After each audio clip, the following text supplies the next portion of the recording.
blastmusic247.com. We're changing the industry one artist at a time.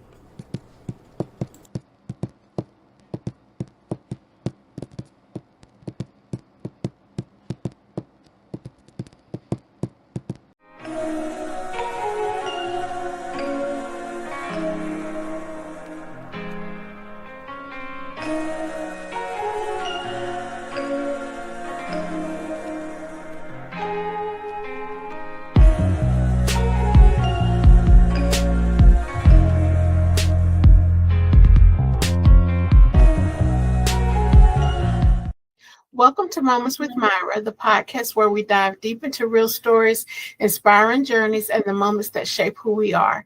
As we celebrate Black History Month, we're highlighting leaders who are making history right now in this moment, those who break barriers, build bridges, and create change in our communities. Today, I am honored to be joined by Guilford County Sheriff Danny Rogers, a trailblazer who made history as the first Black sheriff of Guilford County. We'll talk about his journey, his leadership, and the legacy he's building through service, integrity, and community connection. So sit back, take a moment, and join me for this powerful conversation with Sheriff Danny Rogers. Sheriff Rogers, thank you so much and welcome to Moments with Myra. How are you feeling today? I'm doing well, and thank you so very much for the opportunity, Ms. Myra. Really, thank you. Absolutely. I appreciate you sharing space with me today. So, for those who may not know your story, can you share a little bit about your background and what inspired you to pursue a career in law enforcement? Sure. Born and raised in the city of High Point. Went to the public schools. Back then in High Point, Guilford County, and Greensboro schools were three school system. So we had being over there where we was at in particular neighborhoods we was in 27260. We was in the public school system. So, mom did the best she could with us, took care of us. Grandparents and great grandparents helped out with us with the absence of my dad, and the fact that he was still trying to figure it out, grow up and figure out who he was. Yes. So we come on along. I fast forward into high school. Where I wanted to quit high school, and actually I quit. Really? I quit high school. I told a friend of mine, I said, "Ma'am, Friday's my last day." He said, "What you gonna do?" I said, "I'm tired. I'm tired. I said, "I'm tired of coming to school. I'm tired of being broke. I said, I'm tired every time I turn around, the white's this, the white's that. I come up in a community where, I needed to have more of my cultureness in me, learning how to understand and to teach me." So he messed around. He said, okay. And I think about a day later, my football coach, walks down the hall, and I'm standing in the lunch line. And this particular day, the lunch line was no one in there line but me. Mm-hmm. And normally the lunch line was full of people. And we was in there, getting reduced free lunch. So we're doing what we do. And he walks through. He said, "Rogers." He says, "I hear you quitting high school, son." I said, "Yes, sir." I said, "Friday's my last day." I said, "Oh." He said, "What are you going to do? What are you going to do?" I said, "I'm going to work." He said, And he's a white coach, good coach. Coach Roy Board. He backed off and leaned against the wall and twirled that whistle and looked at me for about 30 seconds. It seemed like it was longer than that. And then he said, "Rogers, you have the rest of your life to work, son. Finish school." Well, I was already not doing the best in school when I wanted. I could, but I wanted to. When I focused, I did well in school. When I didn't focus, when I went through, I tell people, listen to your teenagers. Listen to their heart. Listen to their heart, because they're depressed, they're angry, they're upset. But if you listen to them, you can figure out some things. But nevertheless, we moved on forward. The bell rings on that Friday. I don't clean out my locker, put my lockup in my locker and my books. I don't turn my books in and everything. Bell rings, I go and get on the bus. I'm gone. I am not coming back to school. Ooh, felt such a refreshment. So went on and went. I had a part-time job that weekend. On the weekend, every day I had a part-time job. I always worked, thank God. And I was working for Harley Farms Fried Chicken, which was on Greensboro High Point Road in High Point. There's now the thrift store bakery. But nevertheless, Harley Farms Fried Chicken. And I worked that weekend, and I did my drinking and my beer. Teenager. Call myself knowing everything, can tell me nothing. So I forgot to tell my great grandmother that I was not going back to school and I was going to go and get me a job or I was going to work full time. Well, Monday morning come around, the alarm clock, the little alarm clocks used to they would twist it up and it would dance across the nightstand. That thing woke me up at 6:30 in the morning. I said, boy, what in the world I'm gonna do? I got up, got dressed, got back on that school bus. And the first person I saw when I got off that school bus and walked into the school was my coach. I think that story is so powerful, and especially you sharing it with me, not just for Black History Month and honoring your legacy, but it's so important for us to, like you said, listen to the kids, listen to what the messages they're trying to convey, because I think a lot of the issues that we have with our young people is because we don't listen. So I'm glad that you inserted that in your story, because I think it's an important message for us to relay to not only myself, but other parents and other people that may be listening, because we're losing our kids now because we're not listening to them or seeing the signs and stuff that they're trying to give us. So I really, really appreciate that. That is so true.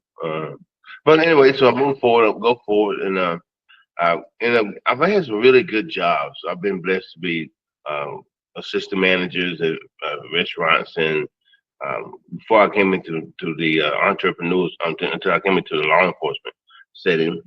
So I came into the law enforcement setting through Guilford County Sheriff's Office, the sheriff's office that I oversee now as the sheriff. I came in and I had applied to be a deputy. And they told me that they had no positions, but they had positions in the courthouse, in the jail. So I said, okay, I know me. Hey, if I can get in the jail, that'll give me a start. So I took it. And as I come in for orientation, there was a couple of team members of mine that I didn't know, but we learned each other that day, was not looking like me. They was Caucasian. And I'm being the black guy in there, and I'm going to the jail unsworn, and they going to the jail to start out, but being sworn, but going to patrol. I said, really? I said, how did that happen? How did that come about?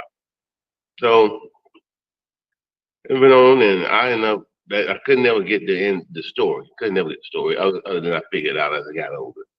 So I worked in the detention center for a little over a year and a half, and I was going home. I was at home in High Point.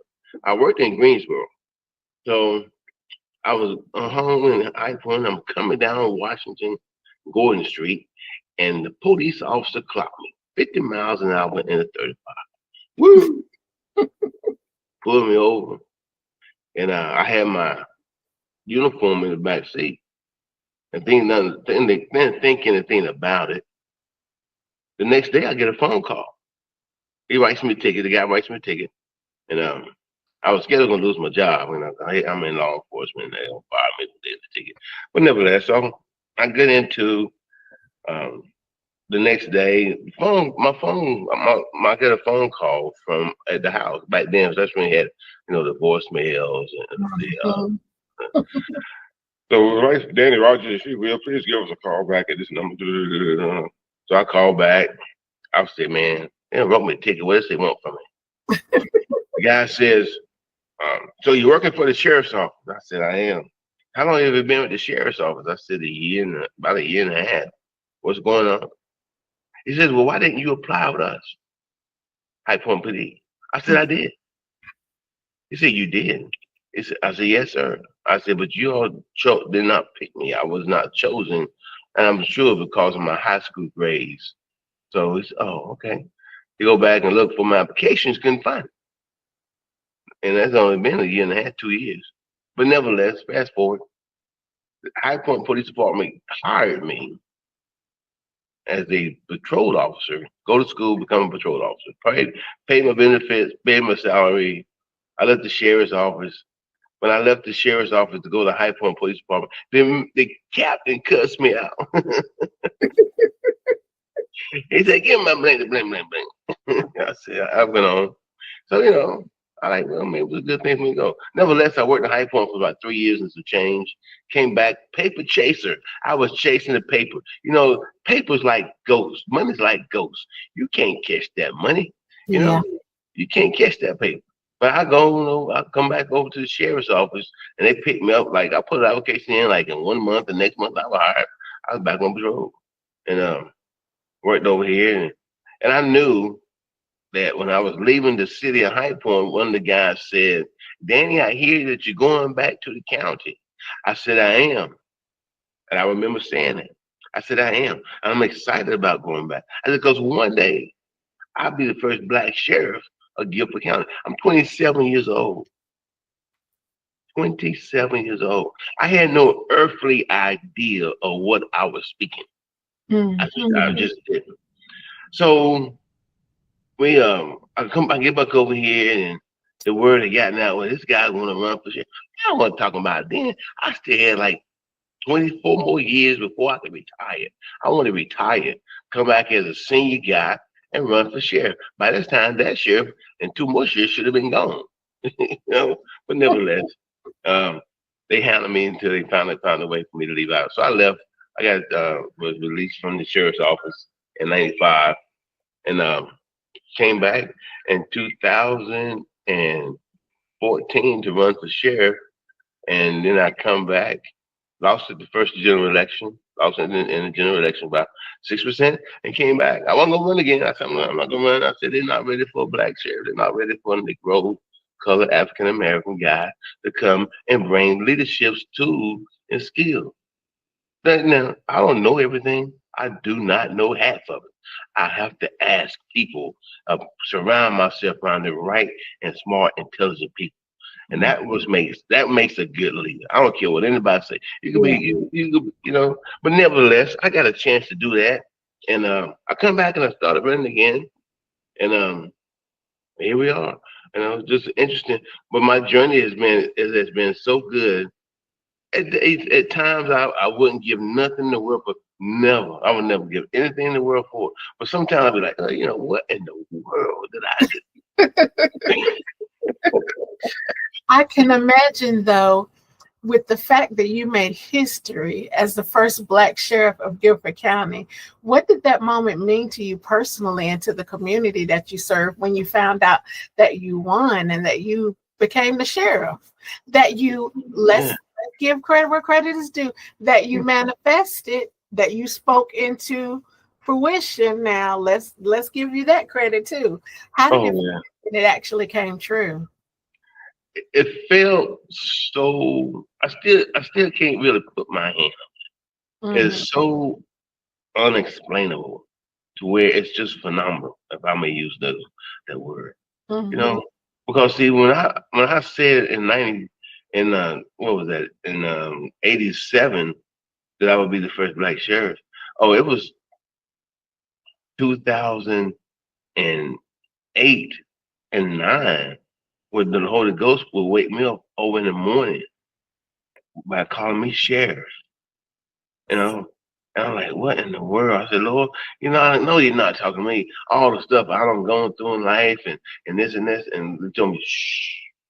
But it made me feel good when I found out that we won the office to see the sheriff or the office of sheriff, because I knew that the journey had been a spiritual walk, an assignment for me. I'm on an assignment. I'm enjoying the assignment. I cried during the assignment. I prayed during the assignment. I laughed during the assignment. I get a little upset about the assignments. I just live life through the assignment. But God is there with me. And I I almost backed out the year that I won because we were going through some issues, and I'm like, my family, I'm like, it, the job don't mean that much to me. Mm. My family is first. And then they were like, no, no, go ahead on. So we went on, we stuck with it. But it's amazing how when you hear God's voice, I tell you, I would say, God, there have been 3 people or 4 people that have come on the scene and have said, I've been sent by God. So I didn't ask God, or I didn't question God. But I did say, well, God, there's a lot of people on the scene now that say they've been sent by you. And if I am not the right one, I ask you to please give me the strength to get out the way so your job can be done. It was Yeah. gonna be done anyway. But I want to be the one. I want to make sure I was not standing in the way. You know. Yes. So got a chance to move on, and it's been a very interesting journey. It has been because the journey started. I believe I go back to the age of 27 years of age when it Mm. started, and then there was some gaps there. There was a lot of teaching, educating pieces there. Some deserts there, some river falls or waterfalls. There was some rainbows. It was everything. A But I had mixed bag. it was mixed. It was mixed, and all of it was God was in the center of it all. And even in my sinful nature self, I've asked God, help me get to this point. Help me what I'm supposed to do. So to have won to see, I felt like God was making a statement, not only just to me, but to the people. If you just trust and believe, Mm. now trust, believe, and expect for it's going to be microwavable. It's Mm. not. You remember the TV grill? You remember the TV dinners? That's when they first started exercising the pot pies and you put the stuff in. People were so excited about we don't have to. The mothers there to go in the kitchen and cook a whole meal. She could just put a little tray in a convection oven and it would get heated up in 15 minutes. And people were like, oh man, look what we had. We had a TV dinner last night. Not realizing that thing was setting us up for mm, mm, mm, mm, microwavable stuff. And our mentality, if we're not careful, can be detrimental to us. Can imagine, it took 27 plus years for the provision, for the vision, for the mission that God had given me to come to pass, and He still has not finished. You're gonna make me get up in here. But you know what's so beautiful about that in your story, though, is not only just trusting the process, but you were obedient the whole time. And I think a lot of people expect that when they ask for something in prayer and that they don't need to do anything but ask, but you've also got to be obedient. So even during those times where, struggles came up and you was unsure, I don't know if this is the time or whatever, but you were still obedient and pushed through, So I feel like that's the reason why you were blessed to be in the position that you were in now and to open up the doors that you've opened up. I know that representation matters, especially in leadership. Mhm. Who were some of the mentors or role models that helped you shape your journey to become sheriff? Wow. I go back as a little boy. My neighbor, name was Benjamin Collins. He was a police officer that lived directly across the street from us. Um, he worked for the High Point Police Department. Then I had uh, Mr. Mr. Leach, Deputy Leach, who lived around the corner from us, who was a deputy sheriff. I think he served papers because he bought a car home. A little while, one of the older model cars with the bubble light on top of it. I remember that. And then we had Mr. Frank Turner, who actually his son and I was in school together. And we're walking home from school, and I'm walking past his house, and I see a deputy sheriff car parked in front of the house with a deputy sheriff in it. And then Mr. Turner comes out the house in his uniform. I said, "Oh man!" So I felt like me seeing those individuals in my life was actually gearing me towards the profession. I never want to be a firefighter. I never want to put a water hose on my side. I'm going to run to the fire. But it's crazy, but I run to where they're fighting or when they're shooting. But those are callings that we must understand that is given to us from God. People don't. I believe when people realize that their mission or their call, and they understand they can get it, God will lead and direct their path. In 2012 is when I knew that I would run for sheriff in 2014.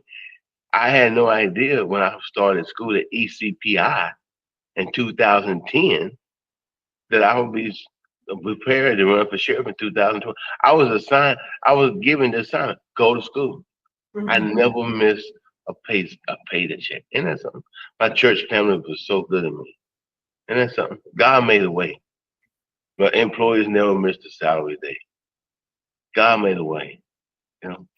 And but I'm so thankful because the story I tell people, I said, before I began to start telling the story or the vision of what I believe that God has shared with me for the county, he told me, he said, first of all, tell your story. Mm, Yeah, mm, yeah, yeah, yeah, yeah. mm, mm. Tell your story. Tell the people who Danny H. Rogers is. Yes. People want to tell, well, I have these bars and this gold, this bling bling, and I look like this, and that. Oh, hold up. I got to talk to you about the mud. I got to talk to you about the ashes. You know, Beauty from ashes. So, how has your own life experience influenced the way you lead and make decisions now, Sheriff Rogers?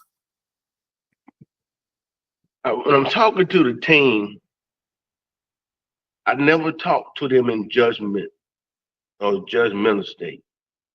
I talk with them from, can I tell you a story? And they'll say, sure, Sheriff.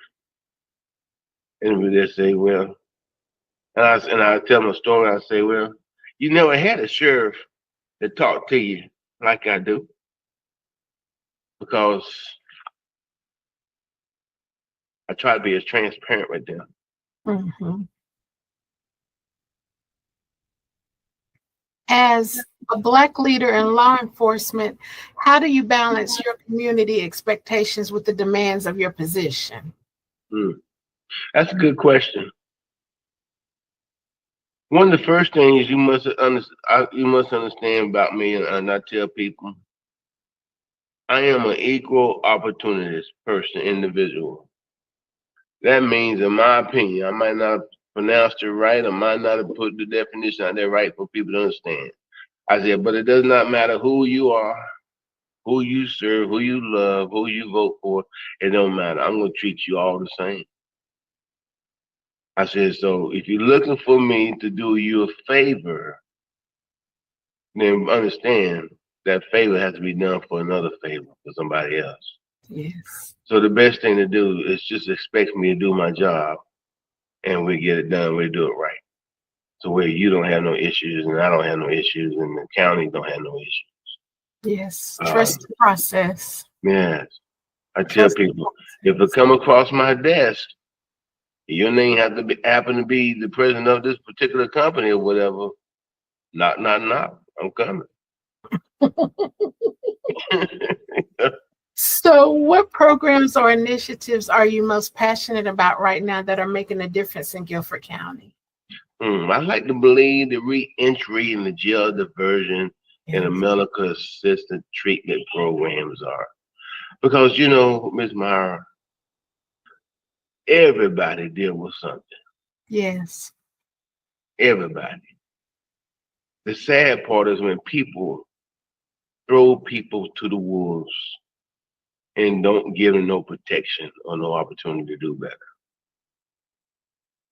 My goal is to help as many as I can and to see them get on their feet.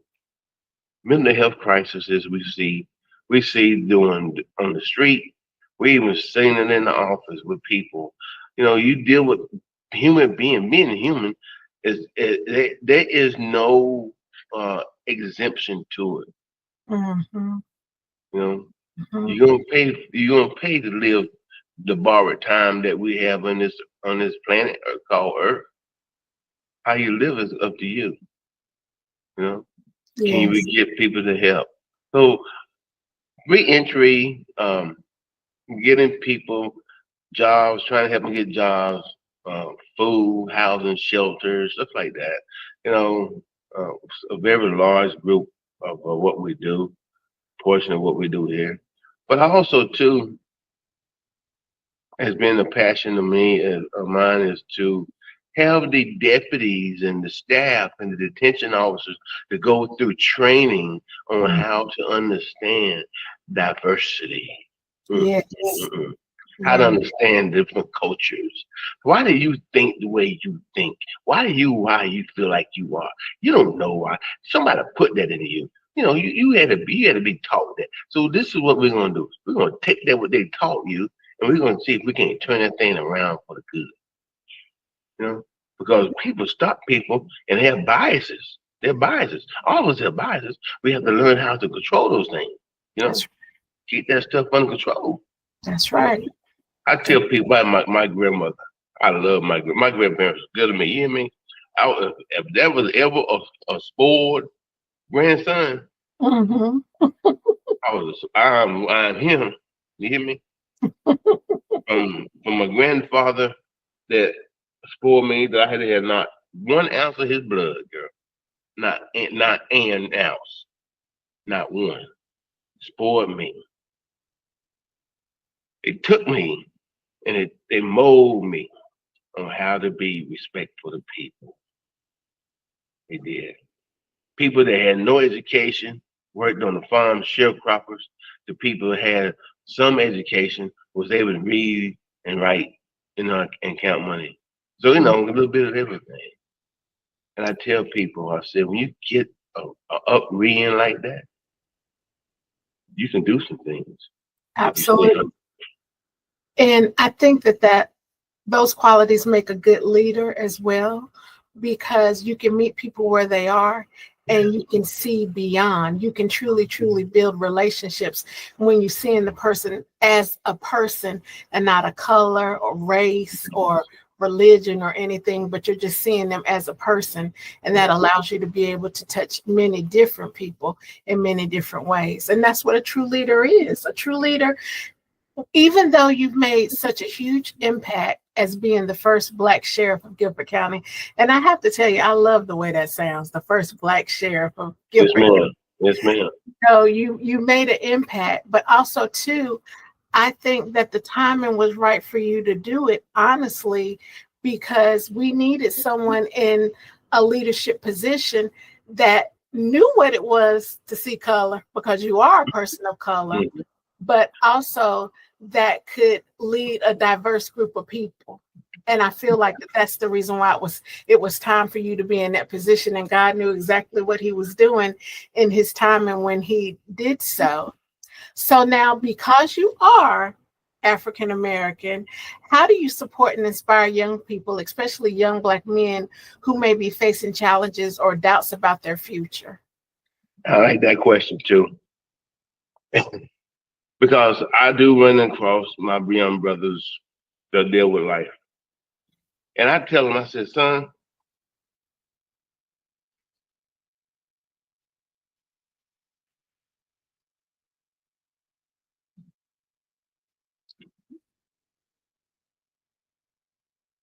I get it.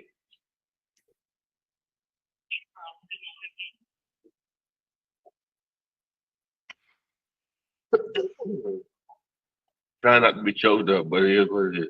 No, I understand. I understand.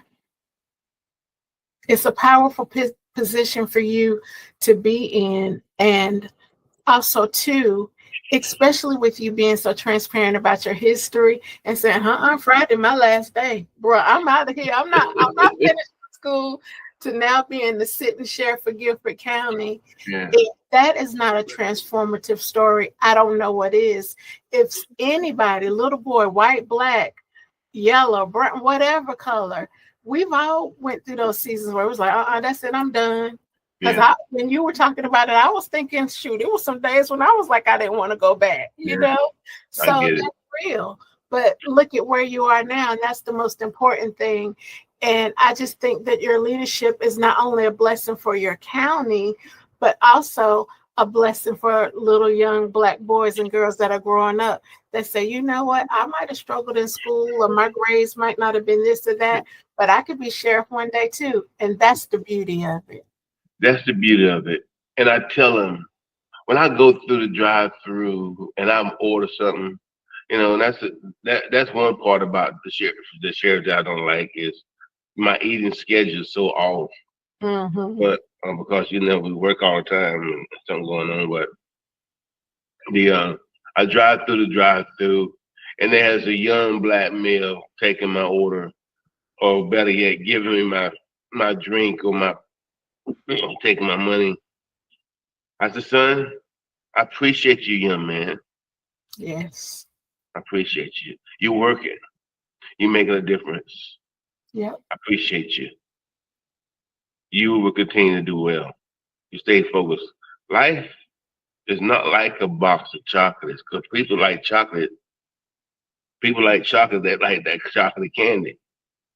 Life is not like that. Life, to me, it is what you make out of it. Mm-hmm. But you really have to make this thing work for what it does for you, not for what it does for somebody else. Yes. Yes. And I tell them, I said, I try to make a difference in their lives. I could be walking down the street at the bank or something, and I see a group of guys walking. Their pants are shagging, whatever. And I get it. Mine never did. And I made sure my boys didn't either. But the thing is that meet them where they're at. Mm-hmm. Meet them where they're at. And I would speak to them. I said, "What's going on, fellas? How you doing? Yo, what's up?" And they look at you like, "Yeah, okay, who are you?" And they say, "You police, you ship." Then they say, "Oh, you the sheriff." Start talking. Well, can we get pictures together? Hold up. You can. You can. We took pictures yesterday at the school. I told them all. I tell them all. We would take pictures together. Just don't embarrass me by putting no gang signals out there. Don't do that. And they're pretty cool. Yeah. I keep it real with them. I say, no, don't do me like that. I say, come out the barber shop a few weeks ago. The guy said, "You're the sheriff, aren't you?" I said, "I am." He said, those other ones are deputies. They have sheriff on the back of the bulletproof vest or whatever. I said, "Yes, sir." He said, "I'm gonna tell my mama." I tried to tell my mama. I said, "Tell you what, would you like to take a picture of us together and show it to your mother? Take a selfie and show your mother you met the sheriff." That kid walked up to me. He said, "You know what? You about to make me change my life around." Every day you're making a difference. Now you can't have us both on here choked up. Now I got to keep it together, but every day you're making a difference. And I think it's just so important to acknowledge that, because now with the state of the world and the way we're losing our Black kids and our Black men, it's important to have somebody to be in your position to say, been there, done that. I turn things around. I might not have done to the extent of what you have, but this is what you can work towards. And also, too, with you being in law enforcement, I think that they appreciate that you're real with them, because sometimes when people get into these positions of leadership and stuff, it seems like that you forget You know where you came from. You forget that you used to live on 25th Street, or you forget that, those were the struggles and stuff that you had when you're growing up. So the fact that you are not only leading Sheriff Rogers, but saying, look, it's possible for you. If I did it, you You can do do it better. too. That's right. Nothing is impossible. That's it. That's right. Nothing is impossible.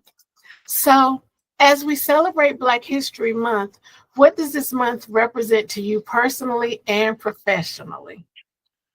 Well, personally, I think about it quite a bit. God, you have me in this position. You have got me to where I'm at and going to take me further. I'm so grateful. I never would have thought that I would have met the President of the United States, still there beside the Governor of North Carolina, or better yet, met senators of my community, or people that are activists in the community that we serve or that we live in. Never would have thought that I would have met people, kings and queens from different countries, and being able to be a part of the conversation pieces with them. Never would have ever thought, God, but you put me here for a purpose, for a reason, for a purpose. Uh, That reason and purpose is not for me.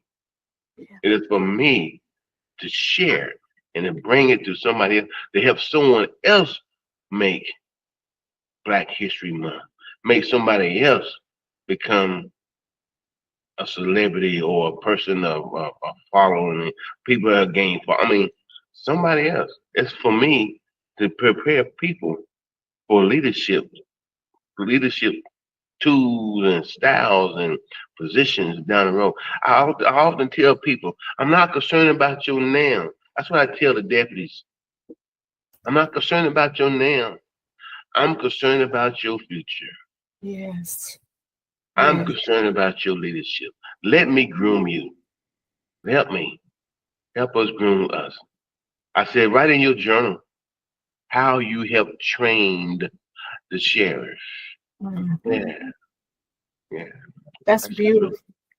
So now, when future generations look back on your leadership, what do you hope they'll say about Sheriff Danny Rogers? Well, I think they're gonna say, well, he a crybaby, but his heart was right. I think they'll say he was transparent. I believe they would say, but he was real. That's real talk. Yes. Yes. And finally, how can our listeners stay connected with your work and your initiatives happening through your office? Do you guys have a Facebook page or somewhere where your listeners can check out what's going on in Guilford County? We do. We have the Facebook page, Instagram, TikTok. Uh, I'm missing anything else? Instagram, Facebook, TikTok, and just our website. Just go to www.gcso.gov. I think you don't get me to tell it. I've been trying to tell it right, but I normally just tell them go. I tell them, look, go to Guilford County Sheriff's Office website and follow us on our social media. You'll love our social media because we have haters and then we have lovers. And I tell people the haters do nothing but fuel the lovers because the people that's like, what is this about? But it's good. It's good. But follow us on our social media, and we try to make sure that we have uh, a social media page or pages that keep people engaged. I Mhm. have uh, I have Bria Evans, who's my baby. I brought her in from East Carolina. She graduated from East Carolina, and she worked at a local place. But I had to take her. She got a chance to get a job here. I didn't put no punches or anything. She got a job. I said, Mhm. really? I said, okay. So I had to take that college mentality and change it into the adult, successful working person. And with the team, she's done well. She's been, we're grown, but she's doing well. been with us now, I think 3, 4 years, and I love it every day that she's here. Some days she know how to work them nerves though, but she's real. And then I have Mike Evans. I mean, not Mike Evans, but Mike Leonard. Mike Leonard. I have Mike Leonard who takes the photos, and he's the one who does the photos, and he and Bria gets together, and Bria posts the photos. Bria takes photos too and videos, but they work it together. I have a diverse group of people that we bring, so we get a chance. We have different cultures to try to get stuff done that where we can, because Guilford County is over 560,000 people now. Mhm. So with that being said, it's a melting pot. Yes, yes. And And with it's it being a important to represent everybody. yeah, you have to be able to tap, relate to everybody, and I mean, I move around the entire community. I had no, I had no idea. I had no idea that God would bless me like this, and I just didn't. You know, I have met many countries, leaders here, the community. And it's a shame that we're experiencing now in the United States of America, to where we have been known for the land of the free, for people to come and get on their feet and help uh, with their families. I Yes. know it's just uncalled for, but I stand for what I stand for. And I believe that you'll agree when I say this, that prayer changes things. Yes, ma'am. Even though we don't understand the why, the reasons, and all of that stuff, I know in the end, when everything's said and done, we'll have a better understanding and understand the reason why everything has had to play out exactly how it has played out. There's a song they sing in church. We'll understand it by and by. By and by. Yes, We will sir. understand it. And I look for that day to come, because I know it's coming. And I tell people, I don't get excited. I'm excited about what I believe that's coming for the newness of us. But I don't get excited about what I see that, they try to fear, they try to, I mean, I speak my mind about stuff, but I don't get excited. They don't rattle no cages here. The thing is, we let them understand, no, you do what you need to get done, we do it, but you're going to respect your fruit. You're going to respect Exactly. That part. Well, I think this is a good place for us to stop. I appreciate you sharing space with me today. I appreciate your transparency, Sheriff Rogers. This has been an incredible and inspiring conversation. Sheriff Rogers' journey reminds us that leadership is not about position, it's about purpose, perseverance, and people. As we continue to honor Black History Month, let's celebrate those who are writing new chapters of progress and paving the way for the next generations. Sheriff Rogers, thank you so much for your service and for sharing your story with us today. I appreciate it more than words can express. Well, thank you so very much, Ms. Maya. Thank you so very much. It's an honor and a privilege. And to all of my listeners, thank you for tuning in to Mamas with Myra. Be sure to subscribe, share, and follow. And until next time, remember to take a moment with Myra. Have a great day.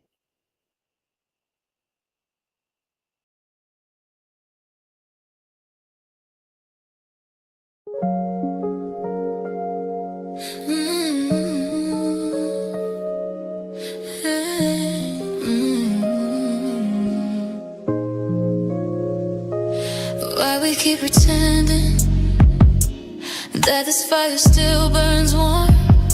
We hold on like the weather, but our seasons change the form. Who are we fooling, baby?